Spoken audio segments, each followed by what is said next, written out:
做咗一個大橫廳嘅一個設計啦，成個開間咧係有做到6.8米嘅，非常之闊落啦，而且成個空間感咧睇上去係仲加大、仲加嘅氣派啦。咁平時咧小朋友係有玩嘅地方，咁我哋大人可以坐喺客廳呢度睇下電視啦，或者咧可以喺茶台呢度飲下茶啦。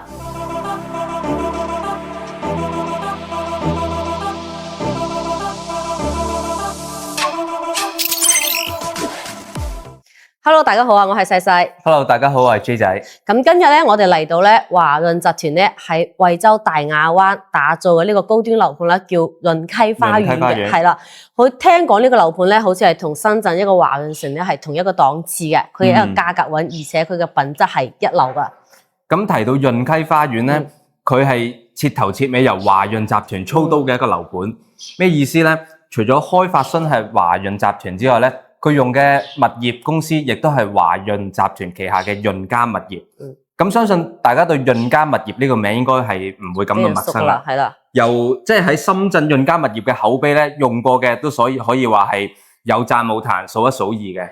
咁唔知大家有冇留意到，一路我哋都提及華潤集團呢個名咧？點解咧？咁我哋入去一探究竟啊！好，咁入到嚟同大家介紹下華潤集團呢間公司先啦。華潤集團係屬於央企嘅，亦都係世界500強嘅第70名。咁其實佢總共有15間上市公司啦。你見到佢嘅總資產值係達到2萬億以上嘅。咁屬於係香港同中國內地都相當之有實力嘅多元化公司。咁其實數據咧有時未必可以好實體咁樣去反映到一間公司嘅實力嘅。我用一啲生活化少少嘅例子同大家講解下華潤集團呢間公司。舉個例子，大家飲嘅雪花啤酒、Pacific Coffee、怡寶礦泉水，大到大家去睇電影嘅華潤影城，行嘅華潤萬象城，行嘅華潤萬象生活，去到我哋今日睇潤溪花園呢個樓盤，華潤嘅開發商華潤置地公司，佢旗下嘅物業華潤潤家物業，甚至我哋日常用嘅華潤嘅電力啊、燃氣啊、電子醫療，華潤集團可以講係百足咁多爪，涉獵咗各行各業。咁其實同時咧就反映咗呢間公司嘅實力同埋資金嘅雄厚啦。咁換一個香港嘅例子嚟講咧，大家可能即刻會聯想到李嘉誠先生旗下嘅長和同埋長實嘅公司啦，又係一樣，小至到大到去地產啊，或者我哋平時用嘅航運啊，或者用嘅 PCCW 嘅網絡啊，亦都係唔經唔覺咁啊，涉獵咗我哋生活各個範疇。咁可以舉個例子，即係做個比喻，就係華潤集團喺內地嘅實力，就好似李嘉誠先生嘅長和長實集團喺香港嘅實力一樣。咁啊，講咗咁多關於華潤集團嘅一啲背景啦，咁我再舉多少一個例子啊。其實想買一個好嘅樓盤，永遠離唔開一個好嘅開發商，一間好嘅物業公司。咁就正正等於你想炒碟好食嘅餸，係離唔開一啲好嘅食材同埋一間好嘅餐廳嘅，而呢啲嘢就係華潤集團可以俾到你信心同埋保證。咁潤溪花園咧，佢係新河大道同龍山5路一個交匯處啦，佢係屬於比亞迪一個商圈嘅。咁佢距離我哋深圳咧得4公里嘅啫。日後咧南門呢條主幹道龍海4路通車之後，去到深圳咧係仲加方便咯。咁除咗揸車之外咧，其實潤溪花園呢個樓盤，距離田心地鐵站或者呢個沙田地鐵站嘅路程咧，大概只係10到15分鐘嘅啫，咁就可以到達地鐵站，乘搭14或者16號地鐵線落到去深圳啦。咁我哋呢個小區嘅周邊一個配套啊，都係相當之成熟噶。佢周圍係有5大商業廣場噶，可以滿足到日常一個生活購物啦，都係好方便嘅。咁我哋隔離咧係有筆架山山脈啦。咁除咗呢個筆架山之外咧，距離800米就已經可以直達到去板張嶺森林公園啦。可以話潤溪花園係一個被山環繞、有靠山嘅樓盤。咁咧，潤溪花園係屬於一個中大型嘅社區，由19棟嘅住宅加上幼稚園所組成。咁其實容積率咧係低至2.8嘅啫。咁就呢個容積率可以保障到每家每戶嘅通風同埋採光。因為佢係獨棟嘅一個設計啊嘛，係嘛。咁佢呢個物業費咧係2個9毫半，係啦。咁停車費咧就係250蚊每個月。咁呢個水平，呢個收費標準咧，喺大亞灣嚟講算一個中等嘅價格水平啦。但係咧，佢個服務咧，潤嘉物業提供嘅服務同埋質素係大亞灣係數一數二㗎啦。咁潤溪花園咧，佢係一個花園園林都係一個特色啦，佢係一個抬高式嘅一個園林啦。咁正因為呢個抬高式嘅園林，為咗照顧到小朋友同埋老人家嘅需求咧，潤溪花園都好貼心啊，就起咗2座呢種無障礙嘅電梯，可以等你舒適咁樣上到去2樓嘅花園睇睇。咁我哋都一齊上去睇下。咁潤溪花園嘅園林設計咧係比較有特色嘅，喺大亞灣嚟講咧係數一數二嘅。因為佢嘅一個項目嘅佔地咧係有10萬平方，但係發展商係將7萬平方係作為業主一個花園嘅，入邊咧係有無邊際嘅游泳池啦，有兒童樂園啦，有我哋嘅露營基地，而且一個環道嘅一個跑道啦。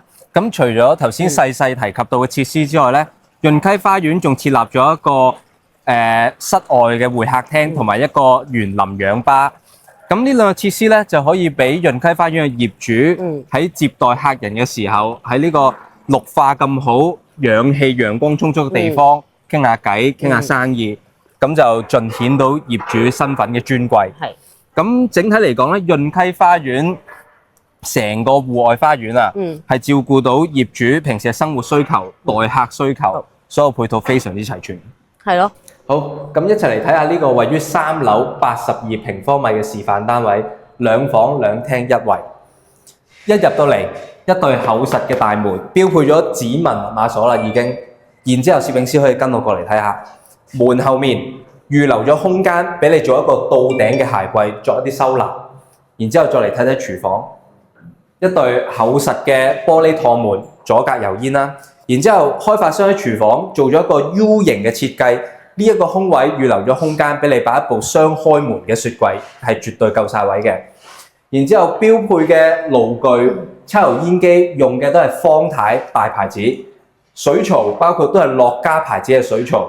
然之後下面嘅廚櫃所見即所得，呢度可以做一啲備菜嘅準備啦。咁插頭所有嘢已經係安排好晒啦。正如我之前所講啦，華潤集團呢個品牌用嘅嘢絕對唔馬虎，真材實料。咁然之後跟住我入嚟睇一睇客廳。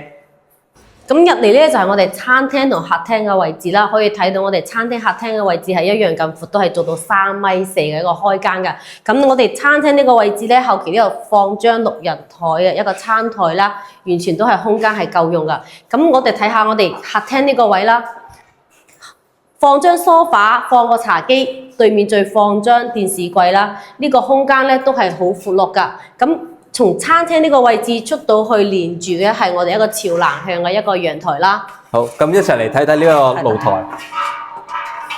見到露台整個間隔十分之市正，景色咧係270度環繞嘅觀景，好非常之遼闊。然之後再睇下出面嘅景色，前面就係建設緊啦，後期就一片綠化好啦，一望遼闊嘅山景，空氣非常之好，採光再好。咁呢個空間，大家俾少想像力，其實好好運用嘅。呢度可以擺一個洗衣機，上面再擺一部乾衣機，細細企呢個位，整一個星盤水槽生活陽台。咁呢度中意嘅可以擺張茶几或者整張到頂嘅搖搖凳喺度曬下陽光浴。再靠呢邊整幾個架，種下花，擺下雜物，非常之好用。咁我哋陽台呢個位置咧，係可以望到遠處一個筆架山嘅一個山景啦。咁如果後期咧，你買高啲樓層嘅話咧，可以完全感受到我哋筆架山呢個涼風吹過嚟咧，係特別舒服嘅，係完全唔使開空調啦。咁我哋要嚟睇到咧，呢一個裝修嘅呢個交付咧，就係我哋後期嘅一個交付標準啦。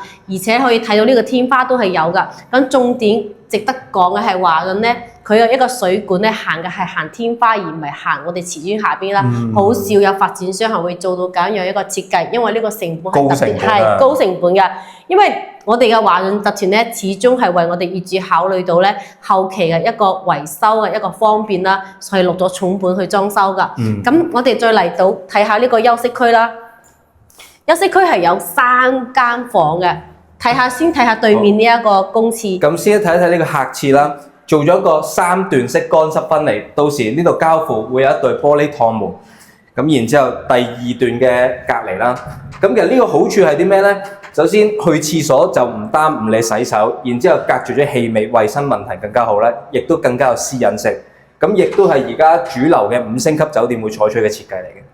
咁對面呢一間客房咧，係呢度係做咗成面牆嘅一個飄窗啦，成面牆嘅一個採光係特別好嘅。咁呢度放張1.5米嘅床，呢個牆嘅位再做一個衣櫃啦，係啦，呢度再放張。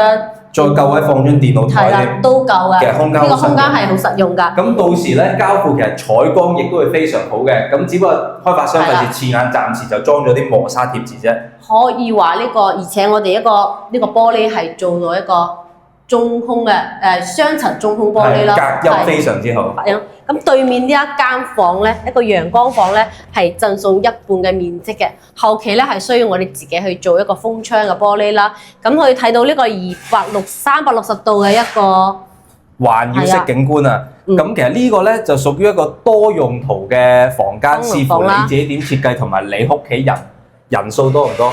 如果你居住嘅人數多，咪設計做張麻雀台，做個娛樂室都唔錯啦，係啦。其實好多用法嘅，睇你點樣設計啦。咁我哋再睇下我哋最後入邊嘅一間主人房啦。咁啊嚟到主人房啦，見到間隔亦都係十分之四正，四四方方，採光非常之好，飄窗。咁呢度放一張雙人床大床，靠牆做一個到頂嘅雙人衣櫃。呢邊床嘅空間同衣櫃中間可以做一個梳妝台、化妝間俾女士。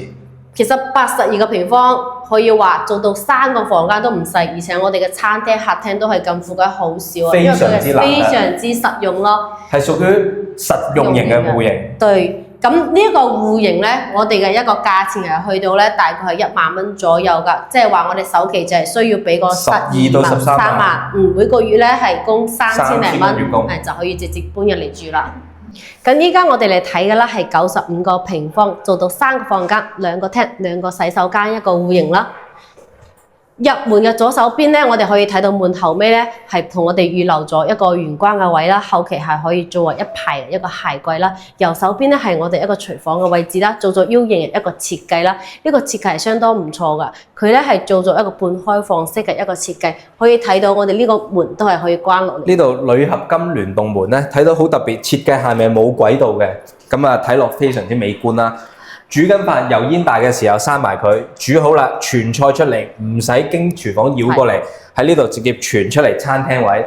再睇睇呢個餐廳位非常之闊落，放一張6人嘅長台，甚至一張8人嘅圓台，亦都係放得落嘅喎。咁你有冇發現咧？頭先我哋嘅廚房嘅空間係睇上去係特別闊嘅，點解咧？冇咗雪櫃嘅位啦，因為佢開發商咧係做咗一個升級，將雪櫃嘅位咧係已經裝咗喺呢個位置，直接咧就可以話，即係我哋廚房咧係空間會仲加闊啦。咁呢個凹位放咗雪櫃咧，其實就唔耽誤廚房嘅人出嚟拎嘢啦。咁客廳嘅人又唔使入廚房去拎嘢飲喎，譬如想用雪櫃嗰陣，唔會話阻住大家煮。其實呢個設計係相當即係比較特別，係比較人性化。咁入嚟之後咧，就係我哋一個比較經典嘅樹廳嘅一個戶型嘅設計啦。呢個廳嘅開間咧係有3.5米嘅。咁睇一睇我哋企呢個位置啦，俾少想像力啊！放一張4人梳化，呢度補一張按摩椅，嗰度再補一個梳化嘅櫃啦，電話叉電擺啲雜物，相當之足夠。前面擺張茶几、電視牆，其實呢個空間好實用、好大。對，咁同樣咧，我哋一個廳帶嘅都係一個朝南向嘅一個陽台啦，係望我哋小區一個園林嘅景觀嘅，呢個採光係特別舒服、特別正啊！成個廳同埋露台，正如啱啱細細講到都係朝南啦。其實買樓最怕就係咩？西斜。朝南有咩好處咧？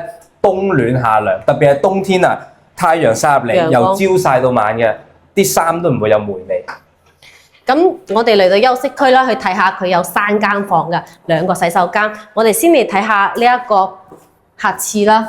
好，咁呢個客廁咧一樣係做咗一個乾濕分離嘅設計嘅。咁特別想提一提咧，華潤做嘅廁所咧，係做咗一個48小時防水嘅測試嘅，同埋佢做咗一個半沉箱嘅設計。優勢係咩咧？就係唔會話有反水、漏水、滲水嘅呢啲問題。呢啲設計廁所嘅呢啲設計咧，喺一般嘅樓盤裏面係揾唔到嘅。咁呢間房咧，同樣都係一個陽光房咯，係贈送一半嘅面積嘅，都係兩邊採光啊，通風係特別唔錯嘅。對面呢間房咧，其實可以作為我哋一個老人嘅房間啦，老人房啦、客房。咁其實放一張床、放衣櫃、放電腦台，空間都係相當之充足嘅。你睇到，就算有一個飄窗放一啲雜物，剩翻嘅空間十分之四方，好實用。最後咧嚟到我哋嘅主人房啦，咁呢個95個平方嘅主人房咧係一個套間嚟嘅，帶獨立嘅一個洗手間啦。呢度咧係直接係做咗一個同樣係乾濕分離㗎。跟住睇下我哋休息空間，呢個主人房空間都係好闊嘅喎，佢可以將床咧放張1.8米嘅放喺中間，都可以實現到3面落床嘅一個。因為點解成間房嘅深度總共有3.6米嘅長度？咁其實無論你係放床、放衣櫃、梳妝台，再加啲雜物，牆面擺埋電視，成個空間感仍然係好充足嘅。咁同樣咧，我哋主人房一樣係朝南向嘅一個飄窗啦，同樣係睇我哋小區園林一個綠化啦。咁靚嘅單位咩價格啊？咁呢一個價格咧，單價去到9000零蚊，佢呢個首期同樣係俾到12到13萬啦，每個月只需要供3200咧就可以搬入嚟住啦。咁依家推出嘅咧係11、12棟嘅，係屬於樓王單位啦，算係小區入邊一個 C 位，可以話咧係花園最中間嘅一個位置。咁話晒都叫樓王啦。咁入戶大堂相對都做咗一個升級。咁呢個裝修風格咧係參考咗 Ritz-Carlton 麗思卡爾頓酒店嘅一種輕奢豪華嘅裝修風格。咁整個感覺咧，業主收工翻到入嚟就好似步入咗5星級酒店大堂嘅感覺啦，翻嚟住豪宅啦。咁依家我哋睇嘅係129個平方，做到4房2個廳2個洗手間嘅一個戶型啦。一入門呢度嘅左手邊啦，係做咗1成排嘅鞋櫃啦。咁呢個位置咧，原先係一間細房嚟㗎。咁一個示範單位咧，係將佢同呢個客廳係打通咗，做咗一個大橫廳嘅一個設計啦。成個開間咧係有做到6.8米㗎，非常之闊落啦。而且成個空間感咧睇上去係仲加大、仲加嘅氣派啦。咁平時咧小朋友係有玩嘅地方，咁我哋大人可以坐喺客廳呢度睇下電視啦。或者咧可以喺茶台度飲下茶啦，睇下窗外嘅一個景色咧，係特別舒適嘅。咁其實潤溪花園咧，所有單位交付都係帶有精裝修嘅。咁其實我哋而家睇到呢度大部分硬裝都係已經係配有㗎啦，交房嘅時候。只不過咧，示範單位添置咗啲家私啦，加上一啲飾物裝飾，令到成個氛圍感更加強，更加有格調。咁其實到時如果業主中意呢種風格嘅，亦都可以參考下。但係大致上收到樓，整體硬裝就已經係所見即所得㗎啦。咁亦都可以睇一睇我窗外面嘅風景啦。樓同樓之間距離係非常之闊嘅，唔會話產生一種好壓抑啊、樓望樓尷尬嗰種情況。同埋而家我哋身處呢個示範單位樓層，大家估下幾多？3樓。3樓，但係可以見到陽光非常之通透，採光非常之好。如果更加高嘅樓層，到時候嘅採光視野更加之遼闊，景色更加之好。咁啊，大家見到我而家身處呢個位置咧，其實本身係屬於一個露台嘅位置嚟嘅。示範單位採用咗一個封窗設計，唔要呢個露台，裝咗一塊大落地玻璃。咁呢個裝修風格，大家亦係可以參考下。咁試想下，話喺呢一個位置曬住陽光浴，望住外面10萬平方米佔咗7成嘅綠化園林，7萬平方米嘅綠化園林，多啲望啲綠色植物，近視都少幾百度。再睇下呢個位置，我嚟一句：來賓請用茶，有冇種君臨天下嘅感覺？咁除咗嗰隻主陽台咧，我哋北面咧係仲有一個生活陽台嘅。呢個位置咧，發展商係將佢打通咗咧，係做咗一個封窗㗎。佢做咗啲成面嘅綠地玻璃窗嘅感覺咧，望出去一個視野咧就仲加嘅遼闊啦。而且我哋餐廳呢個位置咧係擺咗一個六人台嘅一個餐台㗎。咁入邊呢個廚房嘅位置咧，開發商係做咗一個半開放式一個廚房嘅設計啦，呢度仲做咗個灶台啦。咁我哋睇到呢個廚房所有嘅一個廚具嘅生件套咧，都係後期我哋裝修嘅一個交付嘅標準啦。想像下喺呢個露台呢度整杯咖啡，整件 cake， 哇！自己手搓烘焙整件包，生活寫意啊！我諗呢個好多年輕嘅朋友都會非常之中意啦。咁轉身我哋去到休息空間啦。咁除咗頭先入門嗰間房咧，我哋休息空間呢度係仲有3間房嘅。可以睇下呢間房咧，佢原本咧係可以連住出邊嘅一個陽台啦。呢個示範單位咧係將呢個陽台咧係打通咗啊，咁令到我哋呢間房嘅空間就仲加大咯，更加同外面個園林好似融為一體嘅感覺啊！咁樣嘅感覺咧，呢間房睇上去咧打通之後，會比對面嗰間兒童房嘅空間係會仲加大啲嘅咯。咁我哋一齊嚟睇下呢間客房對面嘅客廁。客廁咧係採取咗3段式乾濕分離嘅設計嘅，亦都係參考咗大部分而家5星級酒店主流嘅設計啦。有咩優勢咧？到時呢度裝對玻璃門，咁其實隔絕咗氣味嘅問題啦，上廁所氣味嘅問題。另外之外咧，有客人嚟到並唔會話一個去緊廁所用緊廁所就洗唔到手，其實出面照樣可以洗手。咁其實無論隱私性啊，或者係方便性都係大大提升咗嘅。咁對面呢間咧係做咗個兒童房啦，佢係贈送一半面積嘅。即係話咧，其實有一半大細係俾錢買啫，其他一半係送嘅。但係唔好睇少呢一半面積喎，整體成個兒童房採光啊，大細相當之足夠，通風特別好啦。咁最後我哋嚟到呢個主人房啦，佢係一個套間嚟㗎。主人房咧係帶一個獨立嘅洗手間啦，可以睇下我哋入邊洗手間嘅空間都係唔細㗎。亦都係啦，喺淋浴間睇下大細轉身完全冇問題嘅，咁就梳洗嘅地方啊、儲物啊、鏡櫃所有嘢都應有盡有。咁睇下休息區呢度，我哋呢度係放咗1.8米嘅大床啦。呢個床尾係做咗成排一個衣櫃嘅，而且係做咗一個梳妝台啦。成個空間仲係好遼闊㗎。咁啊，再睇下呢一個飄窗叫做生活陽台啊，我會朝南向㗎。朝南向。係啊，咁呢個朝南向嘅飄窗咧，得閒坐喺呢度咧睇下書啦。特別晏晝退咗休或者放假嘅時候，曬下陽光浴，睇下雜誌，嘆杯紅酒，其實呢啲就係我夢寐以求嘅生活。點解要每日朝9晚6咁俾心機工作？就係想他朝有一日過到咁嘅生活啦。